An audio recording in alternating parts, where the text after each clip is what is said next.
8 May 1945, Hamburg. In a school exercise book that still smells of chalk dust and smoke, a 40-year-old clerk named Karl Hartmann writes a sentence he will not show to anyone for decades. "We will feed our children by lying about who we were." He makes the letters small. He keeps the book under a loose floorboard. He knows how quickly words can be seized. The city around him is buckets and ladders and jagged stone. The Allied bombers had come in firestorms. The water lines broke. The cellars filled with boiled air. Then it was over. It ended as every war ends for the civilians who survive it, with lists, missing persons, last seen columns, returnees, graves without names, the arithmetics of loss. The British enter Hamburg with maps folded to corners. The war is done. Their occupation reports speak of streets impassable, of bridges rendered unsafe, of a population subdued, sullen, compliant. Curfews are posted at intersections. 2,200 hours. Keep to the right. No gatherings. Surrender weapons. Surrender radios. There is a theater of control because control is the only defense against chaos. Allied intelligence summaries note the mood as fatigued but calculating. Karl walks to work for the last time, the way he walked to work for the first time. He studies the sky. He counts the bricks. The building that was his office ended in a pile that still burns. He pulls a splinter of window frame from the mess and keeps it for his daughter to draw with on the sidewalk. He has learned not to let anything go to waste. In the first days, there are white sheets tied to shutter hinges. There are women in scarves lifting stone and metal like they are lifting their families by the shoulders. Trümmerfrauen, rubble women. Photographs in Bundesarchiv files will later fix them in time with dust on their faces and the ends of their sleeves ragged. But in the first days, they are just women helping each other to clear a space where a kitchen might be again, where a stove might boil water again, where a bed might be made again, and a child might sleep without coughing. The mathematics of survival are basic. Calories in, calories out. A city ledger of hunger. It does not matter what you thought of Hitler, or of Goebbels, or of Goebbels, or of Goebbels, or of Goebbels, or of Goebbels, or of any of the speeches you had to pretend to listen to.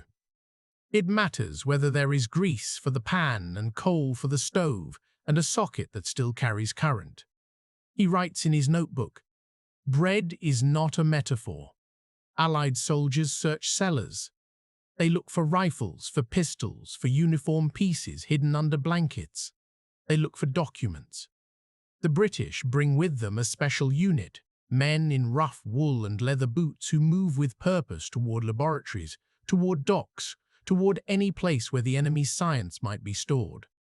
The quiet ones who know where to look. The files will show later what they take. Propulsion papers. Metallurgy samples. A crate labeled optic. The men say little.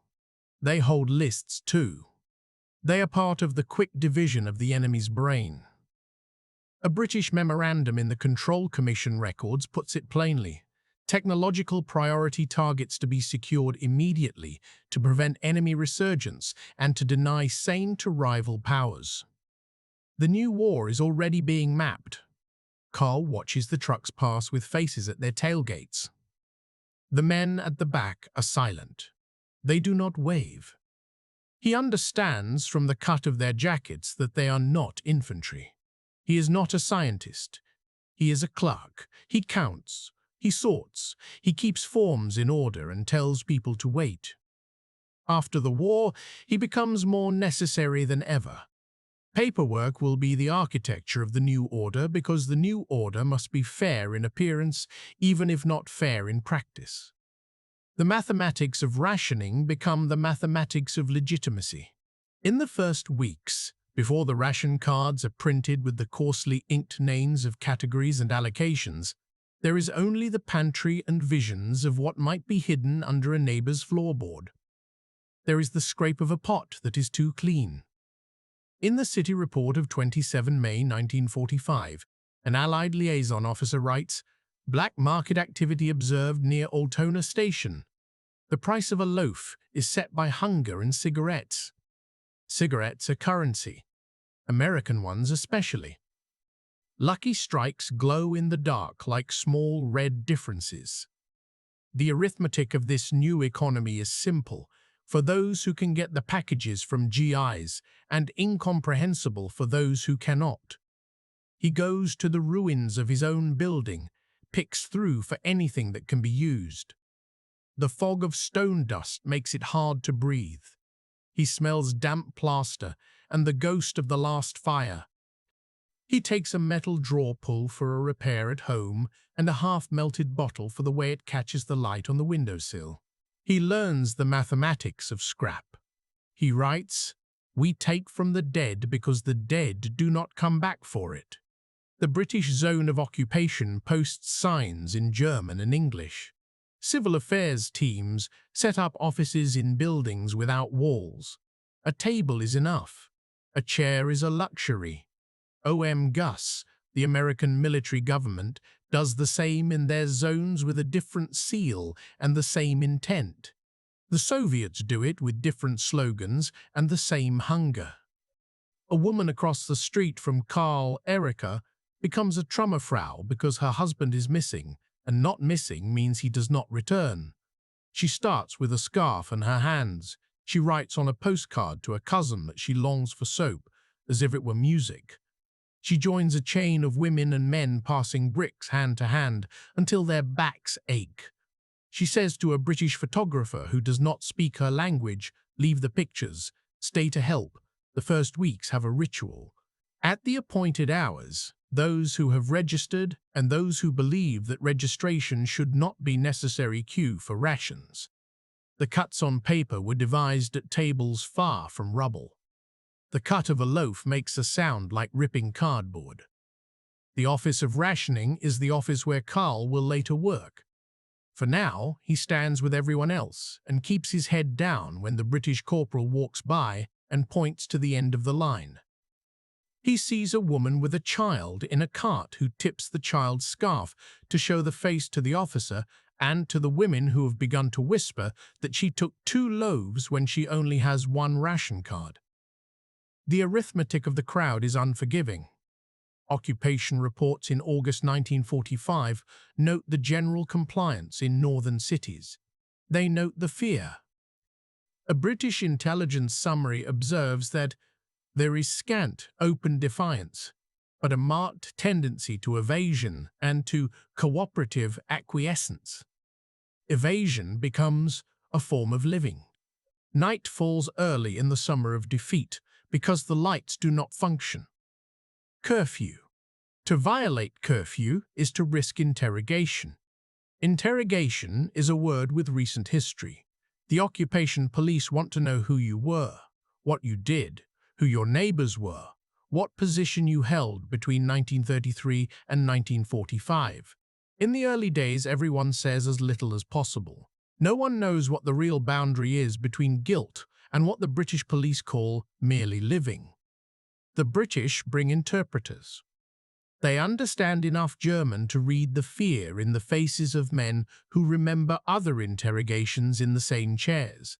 The denazification orders arrive at the end of summer and gain momentum in September, then become paper rivers in October. Fragebogen. Questionnaires. Up to 31 questions in some zones. Names, positions, memberships, signatures. The questions, memberships, signatures. The questions are simple like dead bolts. Were you a member of the NSDAP? If so, from when? Of any of its organizations? NSKK, NS. Did you attend political education courses? Did you make speeches? Did you own a radio? The mathematics of guilt are administratively elegant and morally blunt. The Sprüchkammern, the tribunals of judgment, are set up with German assessors and Allied oversight. 5 categories will sort a nation. Hauptschuldig, major offenders. Belastet, offenders. Medebelastet, offenders. Mitläufer, followers. Entlastet, exonerated. The files in the Bundesarchiv and the regional archives will later show that most people become Mitläufer. Most people in any system become followers when the system demands it. The mathematics of complicity are like the city's streets. They run everywhere and are sometimes hard to map. The tribunals have more paper than they have hours. They delegate. They accept employers' letters. They accept neighbors' affidavits. Perselschein appear. Clean papers. A certificate that a former opponent of the regime or a known anti-Nazi vouches for your character. The shorthand term is a joke about detergent because the humor helps. It is a way to soften the truth. You cannot change the past, but you can wash its visible stains. It is understood that the new state to come will need engineers, teachers, judges, policemen. It is understood that men who carried out rotten orders also signed marriage certificates and birth certificates and teacher promotions. It is understood that the arithmetic of stability outweighs the calculus of blame. Karl is summoned to fill out his Fragebogen in October 1945. He is nervous. He had joined the party in 1937 because a supervisor told him that without a card his career would end as soon as it had begun. He had not attended rallies because he disliked the noise. He had not volunteered for anything he does not want to write down. He was what his colleagues called an Untertauchender im Licht, a man who disappears in daylight. He fears the question about his membership more than any other. He writes the truth. He adds a line in a careful handwriting, no functions. He brings it to the office. The office is a room without glass in its window frames. The clerk is a woman whose name is not on her desk because there are no desks. She stamps his paper without looking at him. Allied intelligence summaries for November 1945. Note, widespread reframing of the past among Germans interrogated or asked to complete questionnaires. The common pattern is a claim of passive conformity combined with ignorance of wider crimes. A US officer writes to his wife that everyone was just minding their own business during a 12-year dictatorship, Untold. He underlines the sentence twice. In Hamburg and in Munich and in Dortmund and in 1,000 smaller towns, DPs, displaced persons, live in camps within sight of steeples and factories. They are Jews from Poland and Lithuania and Hungary. They are forced laborers from Ukraine and from France. They are Italian POWs. They are the living survivors of the shadow world that ran just below the surface of the bright propaganda. A British officer writes in a report that the proximity of DP camps to German communities has a salutary, if sometimes incendiary, effect. German civilians pass barbed wire on their way to markets. They see numbers tattooed on forearms at tram stops. They say little. Some leave flowers outside the fence. Some avert their eyes. Some pretend not to see at all. The mathematics of avoidance are simple. A line of sight is interrupted by a change of angle. A conscience is interrupted by a calculation about family and future. A newsreel is shown in a Hamburg cinema in October 1945. It is footage of Bergen-Belsen. The British force German audiences to watch. A woman in the dark cries openly. Men shift in their seats. The smell of damp clothes fills the theatre.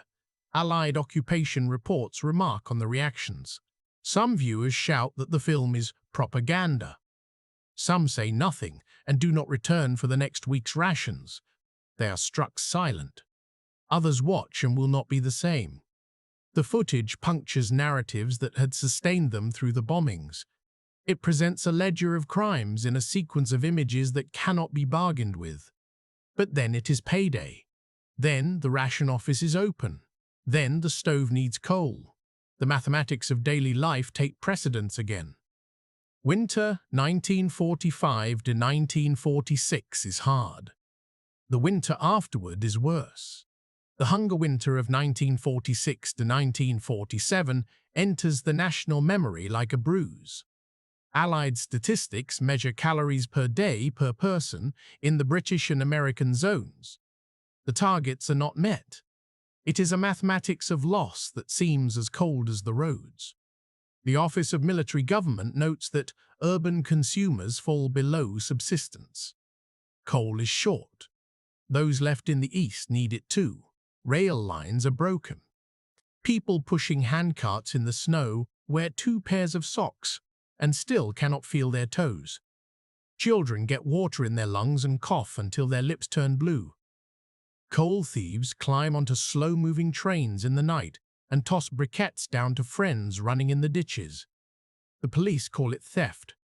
The moral arithmetic of coal says otherwise. Allied officers write reports about illegal appropriation. German city mayors write to them with a dry fury. What else shall we do? The city allocates rooms. The city allocates stoves. In January 1947, Karl is offered a position in a temporary office established in a school gymnasium to manage housing. It will become the Wohnungsamt. The walls still smell of gym mats and chalk. The heating barely functions. The windows are repaired with paper pasted over the frames and a thin layer of glue that buckles in the damp. The arithmetic of rooms is his daily work. He looks at floor plans and consults lists of damages and pairs families with spaces. He reads lines like, 1 room habitable, 1 window intact, drip in west corner, stove missing. He charts the incoming trains of expellees. Expelled Germans arrive from the east by the millions. They come from Silesia and East Prussia and Pomerania. They come from the Sudetenland. The Czech word in their ears is odsun, the removal. The Polish and Czech authorities push them out with military efficiency. The Russians drive them with less process and more violence. The West takes them in because they are Germans. It adjusts its math to include them. Schleswig-Holstein doubles over with the weight. Lower Saxony bends. Bavaria absorbs hundreds of thousands of Sudeten German families. The trains crawl into stations with frost on their roofs and coloured chalk on their doors, noting the number of passengers alive, the number of dead removed in the last halt. The Red Cross keeps notebooks with lists of children separated from parents and parents separated from children. Missing since Station X, last seen on platform. The arithmetic of people is complicated by a loss that is not evenly distributed. In Lübeck in March 1946, an Allied occupational report records that the arrival of 3,000 expellees in 2 days has exhausted local capacity. The report uses the word capacity as if it were a fuel tank. The city is a tank that was empty already. Room allocation becomes forced. Zwangseinquartierung. The clerk assigned to the street in which Karl lives knocks on doors with a policeman and a stack of forms. You have 2 rooms. You must take 3 persons. You have attic space. You must accommodate a family. The policeman stands with a shifted weight. He has a look that says he would rather be elsewhere. But he waits until the ink dries. The family following him carries a mattress and sits on it in the hallway. There are fights. There are fists in the night. There are kitchen conversations that become denunciations in the morning. There are children who learn new names for the same bread. An expellee from Königsberg, Franziska, writes in a letter to a sister she does not know how to reach. They do not want us. They say we took their rooms. They look at our baggage like it is our fault we have nothing. The locals write in their own letters that they are being punished for being alive. The mathematics of scarcity is a moral solvent. It dissolves empathy. The city office keeps lists of the complaints. It keeps them because paper is the substitute for calm. Karl sits at his table and reads petitions in a neat hand and petitions in a furious scrawl. A man claims that his new housemate stole his coat. A woman writes that the expellee boy peed in her sink. An old man writes in tiny script that he will die if he has to share his room with a family he does not know. The office responds with a printed letter that says, Allocation was made in accordance with existing regulations. The regulations are a map of a country that does not exist anymore. It is drawn in neat lines, and it cannot make enough space. The denazification offices begin to slow. A British memorandum dated December 1946 says, "The processing of minor offenders and followers cannot be allowed to obstruct the resumption of public services." The mathematics of administration impose themselves. Teachers must teach, policemen must police, judges must judge. The occupation authorities transfer the process more and more to German hands. The Spruchkammern groan under the paperwork and then begin to empty. The files in the Bundesarchiv show rubber stamps and a tired script that says Mitläufer more often than not. There is a cynical nickname in the press, Mitläufer Fabrik, a follower factory. It is not exactly wrong. It is also not the whole truth. There are major offenders who go to prison. There are offenders who lose their positions. There are those who have been sentenced to death by Allied military tribunals, and they are executed. There are also men who signed papers that sent people to their deaths who find work again in offices not unlike the one where Karl sits, and who look at him with tired eyes and ask for heat and light. Karl writes in his notebook, "The question is not whether they return to their desks. The question is how they sit." The DP's camps become political spaces over time. A British report from Bergen-Belsen DP camp in the summer of 1946 describes schools, theatre performances, newspapers in Yiddish. Jews in Germany after 1945 live in the country of their murderers. They marry. They give birth. They argue about emigration to Palestine. The British officers control visas and thus control hope.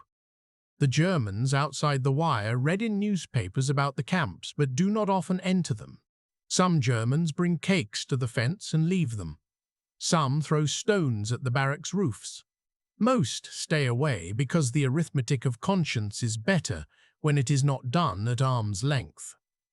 In November 1946, the city distribution office receives a shipment of care packages. American relatives have sent them to cousins in the old country. No one knows how they received the addresses. Inside the boxes are sugar, canned milk, eggs in powder, chocolate, a blue tin of something oily that will later turn out to be spam. Children learn the taste of America as they learn the taste of ration bread. An Allied carton arrives with the letters ERP on it, European Recovery Program. It looks almost theatrical in its whiteness and neatness. It is a kind of promise written on cardboard. Denazification draws to a kind of close in 1948. By then, the Cold War is more than rumor. Soviet troops have never left. The Americans and British merged their administrative zones into the B-zone in January 1947. The French will join later. The Soviets frown and make a list of grievances. Allied intelligence summaries note an increased need for German administrative continuity. The mathematics of guilt are shifted to a mathematics of alliance. Files are set aside. Files are quietly re-examined and a line drawn through names with a pencil, as if a name scratched out is a past scratched out.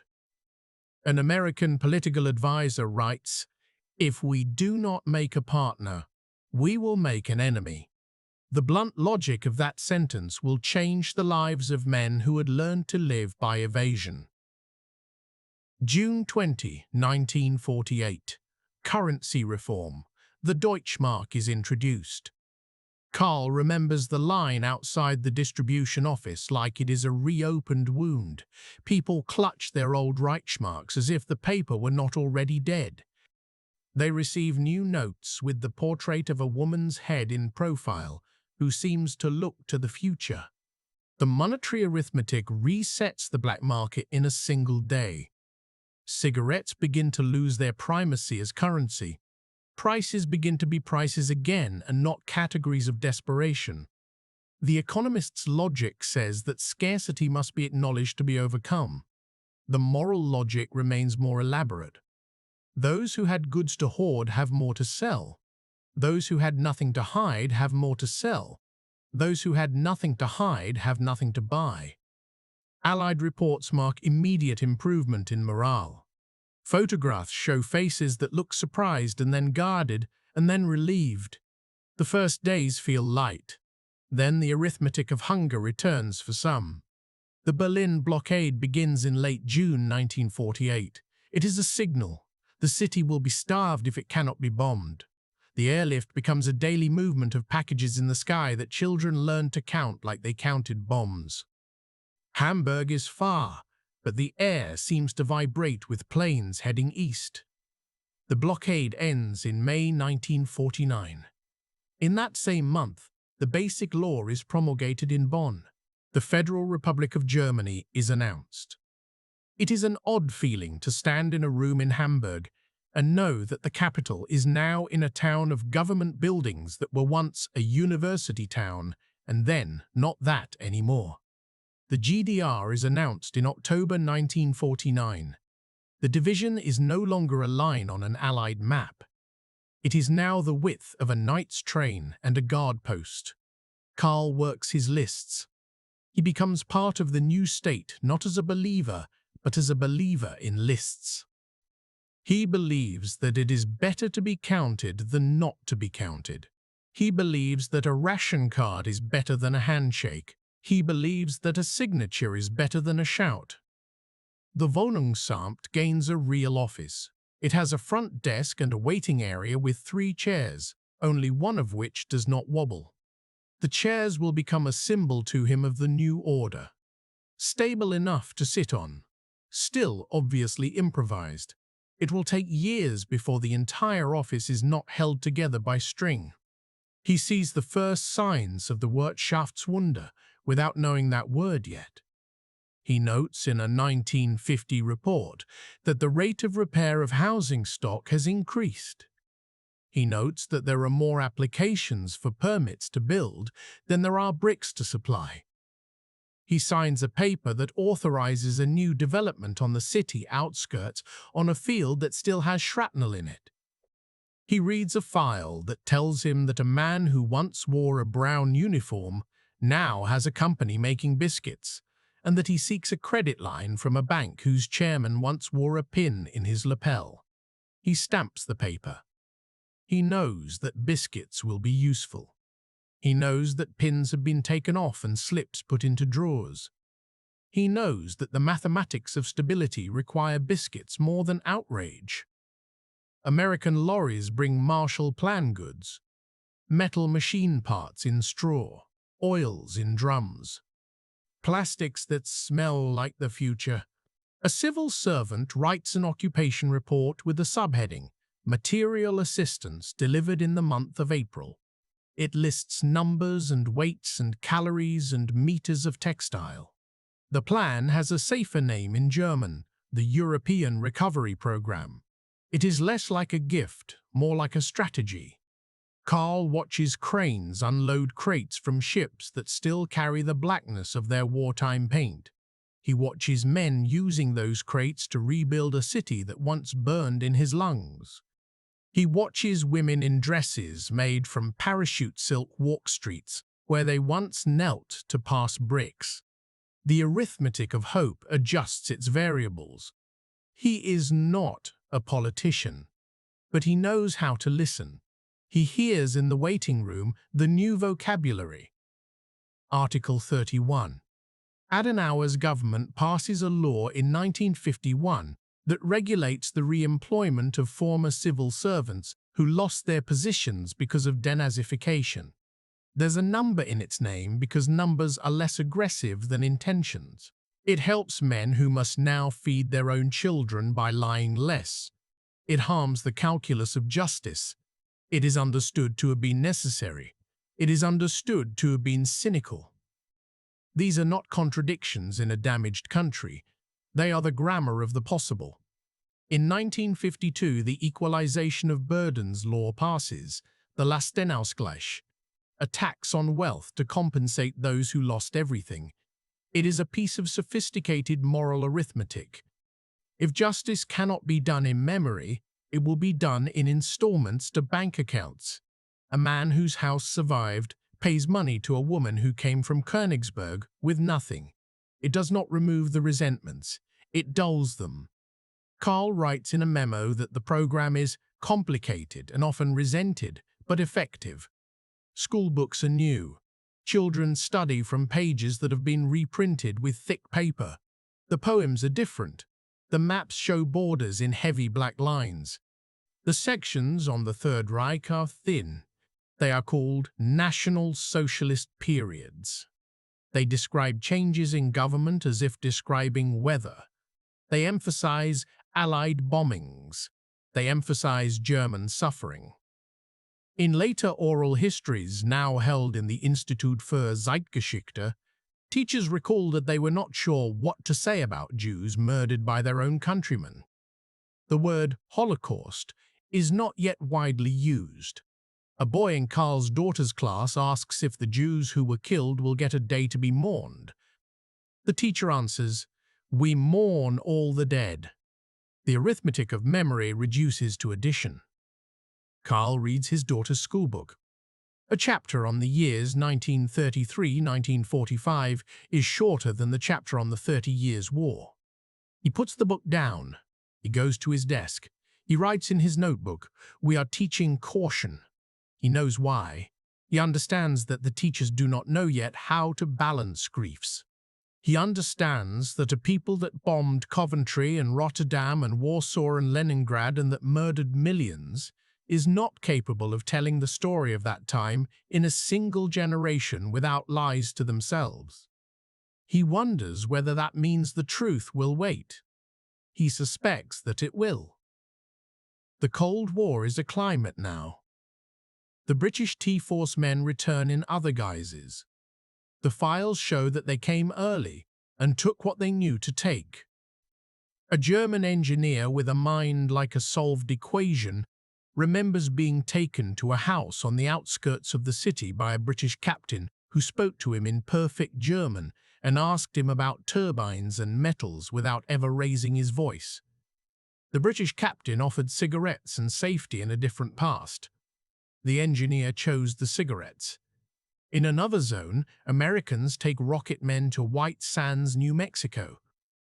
In yet another, the Soviets take ships apart in docks and reassemble their plans in foreign offices. The technology that the Nazis built with slave labor becomes the scaffolding of a different world. The moral arithmetic of competitive appropriation is oblique. It does not fit on a single ledger page. By 1953, the initial shocks are memory.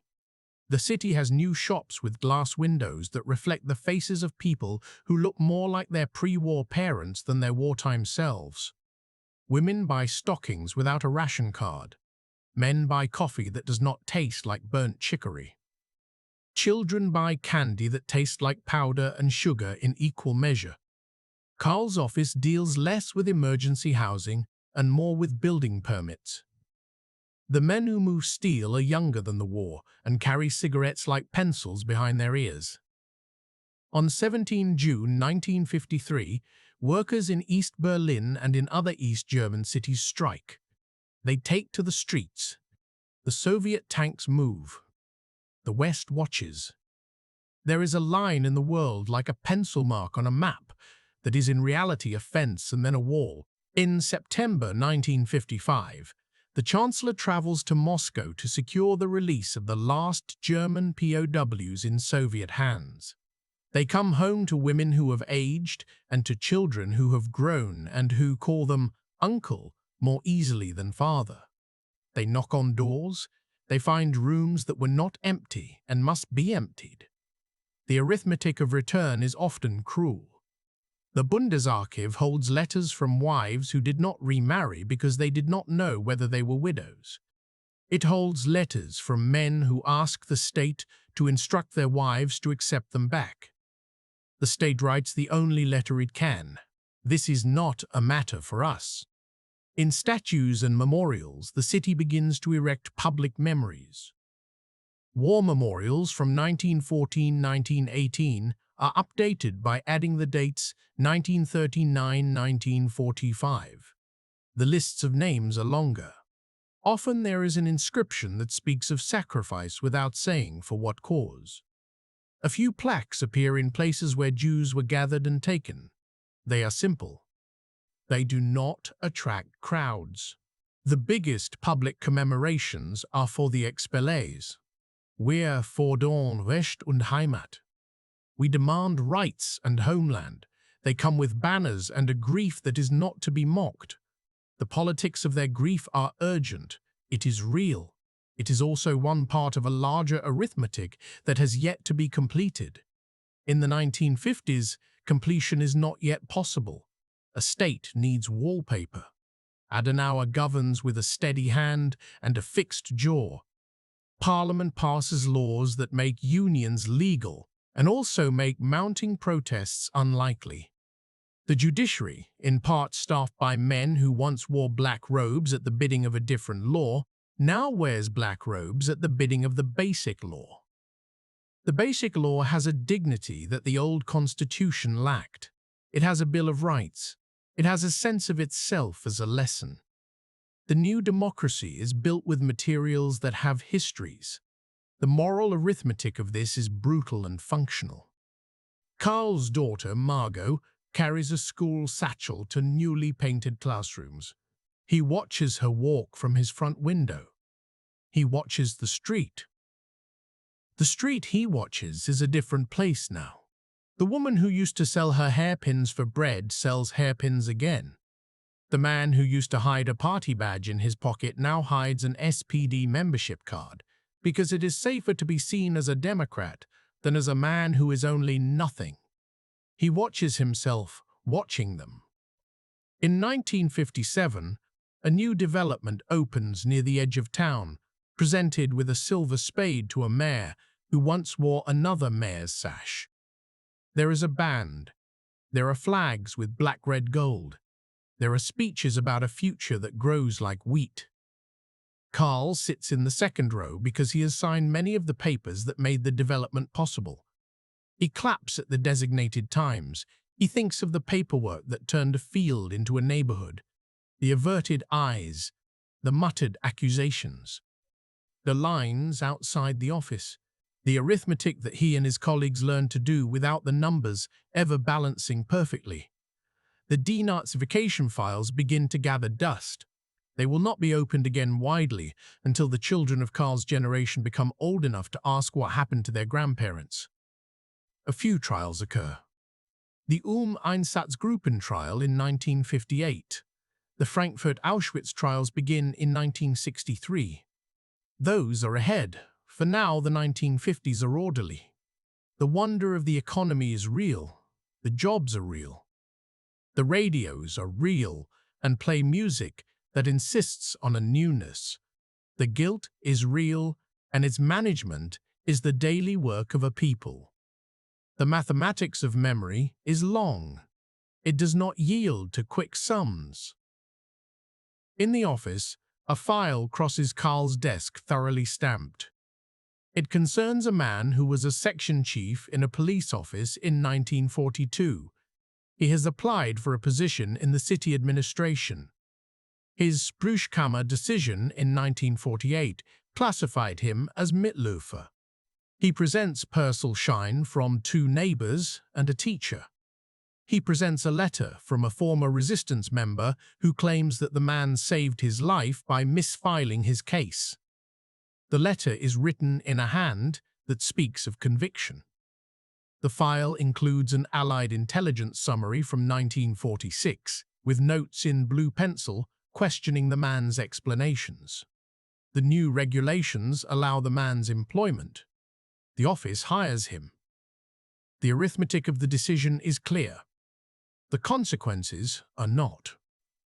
Carl makes a small checkmark next to the word approved. He puts the file in the outgoing tray. He stares at the tray as if it could answer him.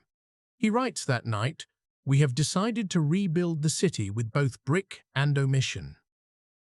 In the window of a bookshop in December 1947, he had seen a new play by a young man named Wolfgang Borchardt, Draußen vor der Tür, outside in front of the door. He did not go because he was working and because he knew that he did not need to be told the story. He was living it. But the title stayed like a pebble in his boot. After the play, people stood in the cold and argued about what could be done with men who came home from a war that was not just a war. In a newspaper review kept in a city archive, a critic wrote, "We are all outside, in front of the door." The sentence has the rhythm of a verdict. By 1959, when Margot is in secondary school, the school books have become a little bolder. They include a short section on ghettos. There are photographs of fences. A teacher says to the class, "We must know what happened." Some parents complain that their children cannot eat after such lessons. Other parents tell their children that they should listen twice. The arithmetic of inheritance begins to become clear. It is not just money and apartments that are distributed. It is a version of the past. It is the story of what you were and what your father was. It is the story of what you will tell your own children. At the end of the 1950s, the word Wirtschaftswunder becomes common. It is used on radio programs like the jingle to a show. It is a soothing word. It means that the mathematics of the country's economy have a sense of disproportionate success. But the word itself suggests something unearned, a wonder. The reports in the Bundesarchiv are less mystified. They describe small machines made with precision. They describe contracts signed with France and with the Netherlands. They describe coal and then oil. They describe planning committees with long agendas. They describe a nation's muscles rebuilding themselves. The nation's nerves are slower. Karl's job is now to oversee sections rather than to stamp pages parcel by parcel. He supervises 3 clerks. He keeps his own pencil sharp. He has grown skilled at doing the math of the city in his head as he walks a block. This block contains 8 flats, he thinks. Each flat contains 4 rooms at most. 32 rooms. At 2 per room, 64. Who lives here? How many are old? How many children? How many expellees? He arrives at the bus stop where he once stood in a queue for bread and now stands with a briefcase. He checks his watch. In 1961, concrete goes up in Berlin. The wall is built with hammers and orders. The sense of division that had been administrative becomes concrete. The new West Germany defines itself as a democracy in opposition to a state that defines itself as a republic of workers. In this contrast, many details are lost. But something else is found, a reason to keep moving forward that does not necessitate looking backward often. The arithmetic of identity is simplified by an adversary. It is a dangerous simplification. Early Cold War memorials in the West focus on the dead of 20 July 1944. The men who tried to assassinate Hitler become the acceptable face of resistance. They are honored because they are officers, and because they are themselves at the center of a narrative that can be told in polite company.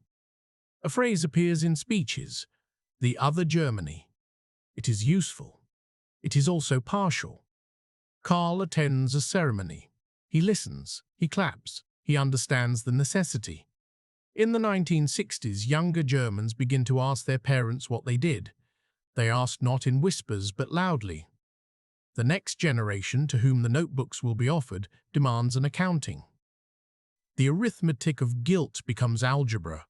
It is not just the sum that matters, it is the structure of the equation.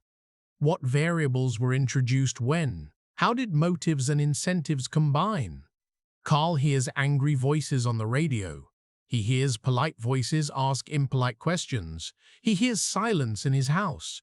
He thinks about the notebook under the floorboard and whether he will ever show it to anyone. He puts his hand under the boards one night and touches the spine like it is a sleeping animal. A woman from Franziska's expellee family becomes a nurse. She treats men who were once party functionaries who now complain about their blood pressure. She takes their pulse and serves them soup. She tells her own children stories about sledging on East Prussian hills. She tells them nothing about the man with the whip at the station. The mathematics of her memory are deliberate. She balances her scales the way she must. A former DP writes from Israel to a small newspaper in Hamburg that printed a short piece about the resettlement of foreign persons after the war. He says, "We were not resettled. We returned from death." The editor prints the letter without comment. He receives anonymous letters in response. He files them away. He keeps them because the archive must contain all arithmetic, not just the clean sums. Karl retires in 1970. He has served the city through scarcity and through growth. He has balanced numbers that refuse to balance. He is given a pen and a small party in the office. There is coffee and cake. There are jokes about how many forms he signed. There are handshakes. He is told that he was a pillar. He remembers being a boy who loved numbers and order. He remembers being a man who learned how to impose order on numbers that wanted to misbehave. He thanks his colleagues. He keeps the pen in his jacket pocket all the way home. That night, he takes out the notebook that begins with the sentence he wrote on the day of surrender. He reads it as if it were written by a stranger. He follows the entries across years. He follows the days when he went to identify bodies. He follows the days when he signed evacuation orders. He follows the days when he stamped applications from men who should not have returned so easily and from women who knew these men too well. He follows the days when he watched his daughter walk to school and wondered what she was being taught to forget. He follows the days when he wrote about the arithmetic of rooms, the arithmetic of guilt, the arithmetic of hunger, the arithmetic of stability, the arithmetic of memory. He adds one more page. The paper is a newer white, not the wartime grey. He writes, 12 October 1970, Hamburg. We made lists. We made rooms from ruins. We made rooms from ruins too. We made rules from ruins too. We arranged that men who did not deserve to return would return, because our children needed bread more than we needed purity. We did not forgive. We did not confess. We lied enough to live, and we lived long enough to know how much we lied. The new state is better than the old. It is built on another kind of obedience, one that asks us to stand in line at a different counter. This is not cynicism. This is a faith in forms that were not always worthy of faith. We will feed our children by lying less if we can. But the arithmetic of the time after the war was not a computation that allowed clean answers. He closes the book. He puts the floorboard back. When his daughter visits the next week, she brings her son. The boy plays with a toy car on the carpet. He makes the sound of an engine that Karl remembers from the night of fire. He sits with his daughter and talks about the weather. He tells her about the new bakery, 2 streets over, that makes better loaves than any he has had since before 1943. He does not tell her about the file he approved that week in 1950 that returned a policeman to a desk he should never have seen again. He thinks she would understand. He thinks she would not forgive him for not telling her sooner. He makes the calculation in his head and is reminded again what it is to live after a war that did not end with shells but with paper. In the files of the city, now indexed by younger men with clipboards who treat them with reverence and with practical hands, there are records of his decisions, and there are margins where he wrote small plus signs and minus signs as if the right answer were to be found by balancing something. The question that his first line asked still sits with him. The sentence that he thought was too dangerous to show to anyone has become a quiet premise of a country that has rediscovered what it is to be a state. He does not exonerate himself. He does not hate himself. He sees the system in which he lived as work done by millions. He sees himself as one line in one ledger. In 1972, a former soldier who is now a dentist speaks at a commemorative event about a generation of hardship and courage. He does not say the word guilt. He is applauded. In a small room, a group of students plan a teach in about the crimes of the past. They say the word. They say it many times. They are not applauded. They speak anyway. In a memo to the City Council about space allocation for the teach-in, an official writes the word approved in an exact script. The official happens to be a man who once sat next to Carl at a desk that shook when trucks passed. The trucks still passed. The walls no longer shake. One afternoon, late in his life, Carl walks along the river where cranes reach over the water like long-necked birds. He stops where he can see the shipyards. He remembers watching Allied trucks carry crates of instruments and cylinders of potential. He knows now the names of those units. He has read about T-Force in a newspaper article that addresses the Cold War's first weeks.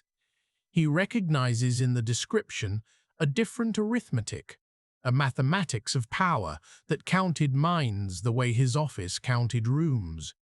He thinks that those men did not speak loudly either. He thinks that they collected what they could, because another war had already begun in their heads. He thinks that they were not wrong. He wonders how many lists they kept. He knows what lists do to the soul. They carve it into columns. He writes again, briefly. It was not just that we did not speak. It was that we learned to speak in headings and in forms. It was safer. It was effective. It was the way to build. When he dies in 1979, his daughter finds the notebook. She reads the first line. She reads the last. She closes it and opens it again. She leaves it out on the table where her son can see it when he comes back from school. She will decide later whether to give it to an archive. She will decide later whether to give it to the memory of a city. For now it sits as an object that contains years. The city's archives contain other objects. A child's shoe found in the rubble. A ration card with its last stamp. A persil shine with its last stamp. An Allied intelligence summary with a coffee ring. An Allied intelligence summary with a coffee ring. An occupation report with a stapled list of observed attitude changes. A letter unopened because its recipient died and no one was there to read it. They are the material remains of the mathematics of the post-war, a calculus done by those who had no choice but to calculate. Throughout his life, Carl has taught himself to be precise. He has learned the value of a word that fits. He has learned the price of saying some words too soon. He has taught himself to value silence when it protects and speech when it frees. He knows that the war after 1945 did not have trenches, except for the trenches dug in old habits. He knows that it did not have battles the way the newspapers describe battles, except for the battles fought in letters and in committee rooms where 5 men would decide what legal lies would be allowed because they enabled lives. He knows that front lines do not always cross fields. Sometimes they cross desks. On his last page, beneath the previous entry, he adds one more line in a hand that has become shaky but remains clear. For me, the front after 1945 ran through my memory and my paperwork, not across a battlefield.